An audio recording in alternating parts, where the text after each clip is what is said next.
Good morning and welcome back. I am Kenny Polcari, your host of the party, and today is Wednesday, January 25th, 2023. And what do we have going on today? Well, there is a lot going on, but what was yesterday? Was it buyer exhaustion or was it really buyer caution ahead of the coming earnings that, we're going to 2.5 more weeks of these earnings? Macro data points are pointing to weaker data, and there's more of that to come as well. Earnings remain mixed at best. Some are questioning, did Microsoft really disappoint last night?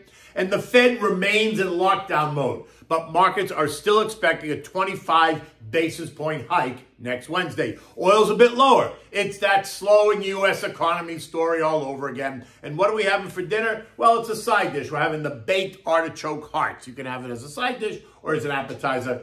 It's great. Okay, so stocks couldn't carry on, right? The rally in tech that we saw last week and on Monday was snuffed out yesterday, right? It felt more like buyer fatigue than anything else. This as investors continue to look for clues in the forward guidance and await the Fed results next week. The Dow was the only index that was ended the day higher, rising by 105 points to 0.3%. The S&P fell by 3 points, and NASDAQ gave up 30. The Russell lost 5, and the transports did give back 120 points, or 0.8%. Look, while there are some that keep telling us that we won't have a recession, there are others that don't agree. Right? I'm in that don't agree camp.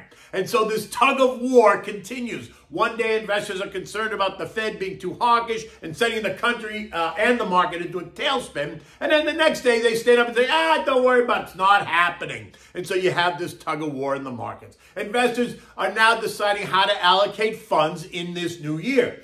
Do they stick with that defensive kind of value dividend plan that worked in 2022? Or do they begin to move ever so gently into the growth plan? And what about bonds? They are now an alternative. Now that you can get 4.4% guaranteed on 3-month money, you can get 4.15% on 2-year money, and you can get nearly 4 3/4 on a 12-month CD at your local bank. So yes, there are now some alternatives. We've seen money move into the beaten up sectors over the past week, which is good. But I wonder, is it still a bit too premature? Or is now the time to go shopping? Now, while I would not suggest that you completely flip your plan on its head, I do believe that there are options and opportunities in the market. It just takes a bit of work, and you can enhance, and you should enhance your portfolio by adding some of the better-known large-cap names that remain under pressure, but will pop once we get through this. And we kind of saw that on Friday and Monday, right? Much of the excitement yesterday was all about the earnings all day, and more specifically, what Texas Instruments and Microsoft would report after the bell.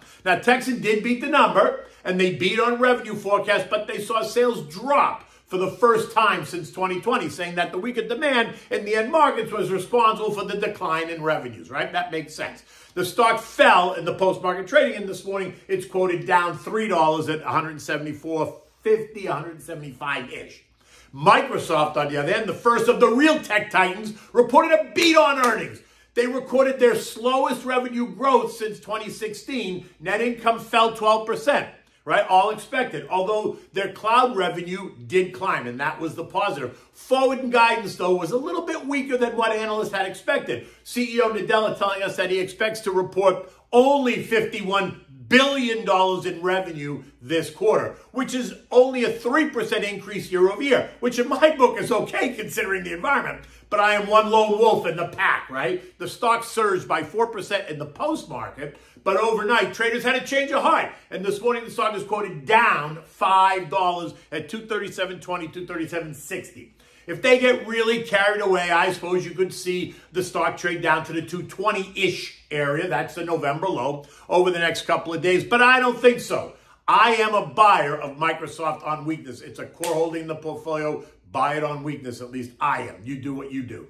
In other news, 3M announced 2,500 job cuts, citing weakening consumer demand, while Walmart is raising wages for hourly workers starting next month. Starting wages for warehouse and store workers will now rise by 17%, going from $12 to $14 an hour. So you have to wonder, where are they going to come up with the increases in these base wages? How are they going to come up with the money to pay it? Higher prices, anyone? I mean, just kind of think about it. The mixed results in earnings is making investors a little bit nervous or maybe hesitant to be aggressive on taking in more risk, especially after that FOMO surge we saw earlier in the week. And that's what we saw yesterday, right? A small pullback, but it was a pullback just the same. Earlier in the day, we learned that U.S. manufacturing PMI and U.S. services PMI also declined. It was expected, but it didn't decline as much as expected. But it still declined, remaining in contractionary territory. Just the same, the Richmond Fed survey, though, was worse than expected, coming in at -11 versus the expectation of -5. And so that kind of cast another pall over the macro data.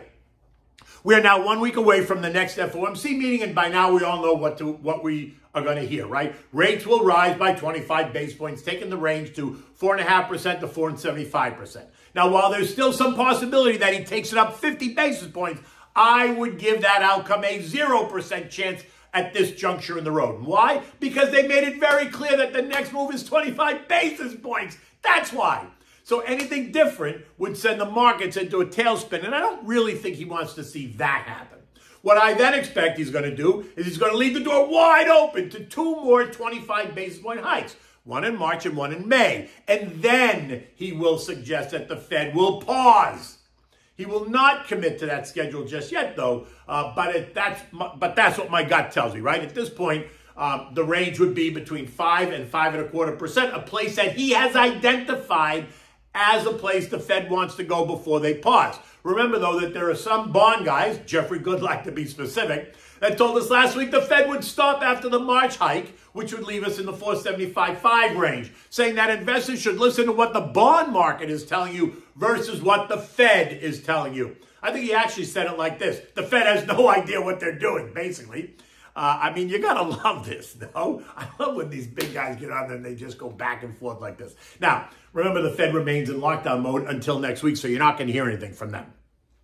There is no real economic data thing other than mortgage apps, which is not going to drive the action. Tomorrow, though, brings us the Chicago Fed survey, personal consumption, and the first whack at fourth quarter GDP. It's expected to show the economy expanded by 2.6%, down from third quarter's 3.2%.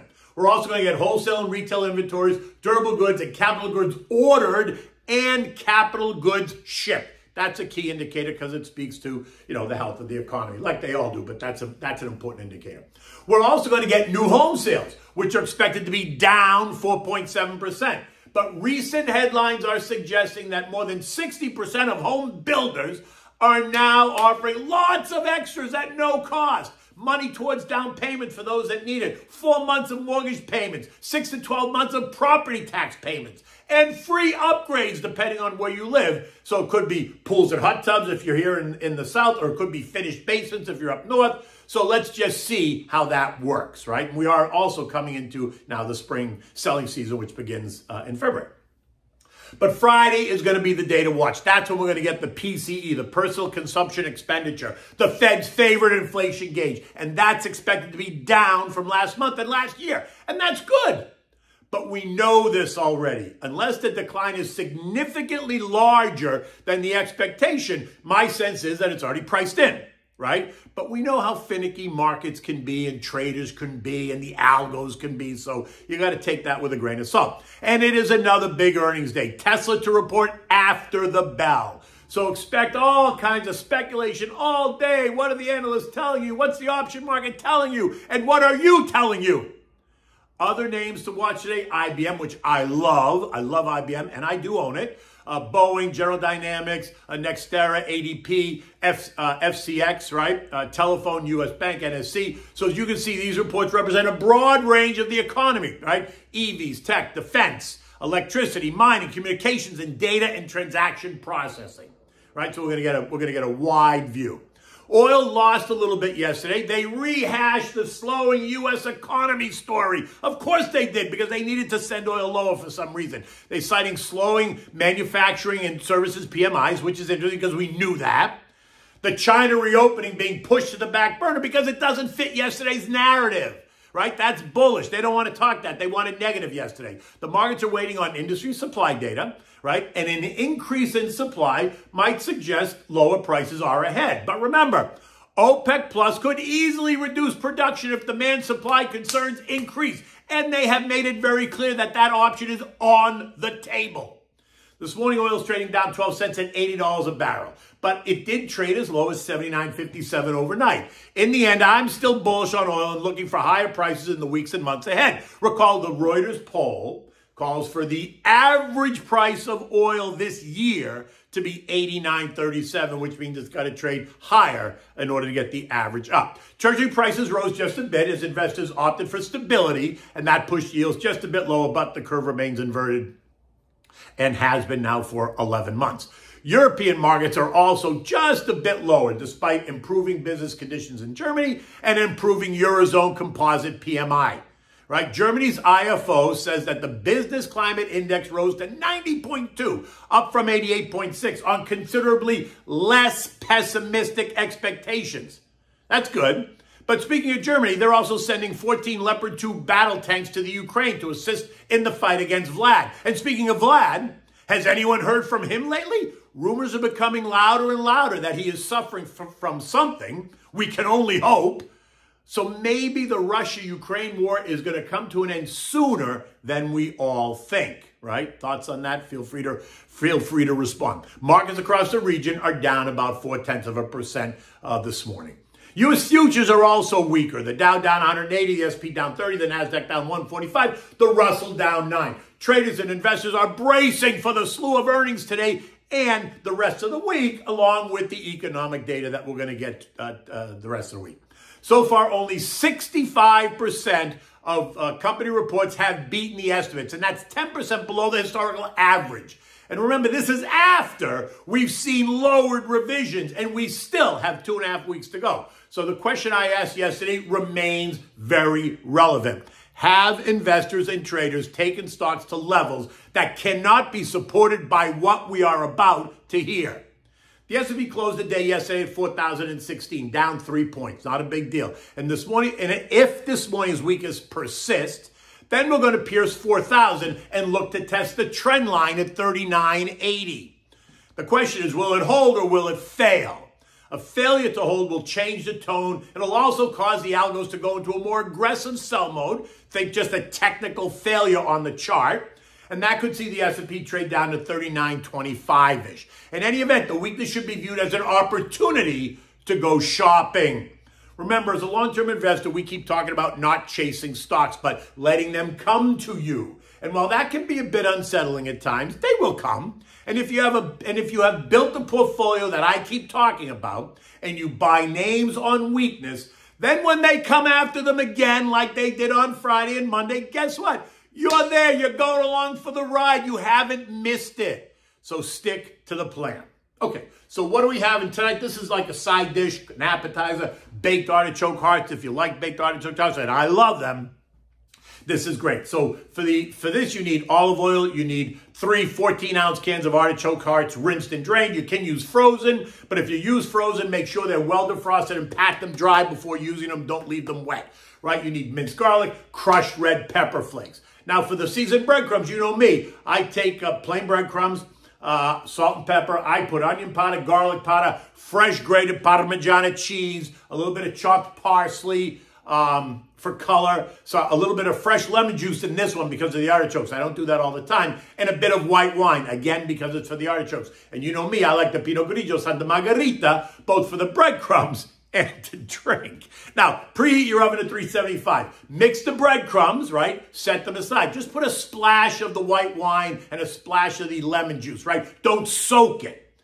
You don't want them really, really wet, right? Now mix the minced garlic and the olive oil together in a bowl. Put half of it into the bottom of a large Pyrex baking dish, and then lay the artichoke hearts cut side up on top of the in the dish on top of the oil, right?